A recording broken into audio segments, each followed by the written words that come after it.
संगी एक मैनू आख्या भी टिकटॉक का अकाउंट अगर बनाना पैसे भी मिलते आ कमाई भी होंगे यूके का अकाउंट बना। मैं पहला अकाउंट छड्या तो मैं आ जिहड़ा अकाउंट जिथे वीडियो देख रहे हो अनीस राई व्लॉग्स, मैं यूके का USA का अकाउंट बना लिया। तो हुण जनाब ये 2024 5वें महीने अकाउंट बनाया, 18 महीने तो मेहनत की है।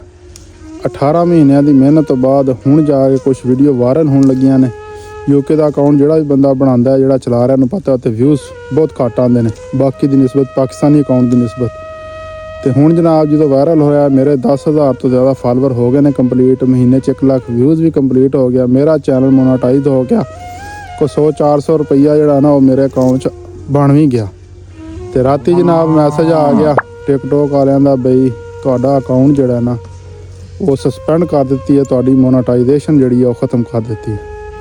ये हुण जिहड़ा इस टाइम मेरा हाल है वो तो ही समझ सकता है जिहड़ा इस चीज़ तो गुजरिया भी इन्नी लंबी उन्हें मेहनत की हो, अकाउंट बनाया हो तो वीडियो लाइया हो, एडिटिंग ये वो करके तो आखिर तो जनाब सिला मिले भी अकाउंट सस्पेंड हो गया, ख़त्म हो गया, बंद हो गया।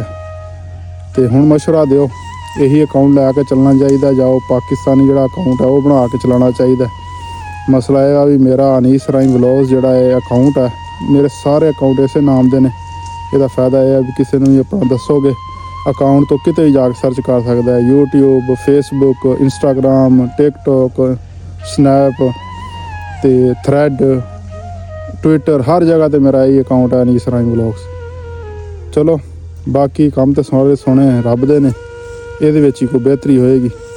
ਅੱਲਾ ਹਾਫਿਜ਼।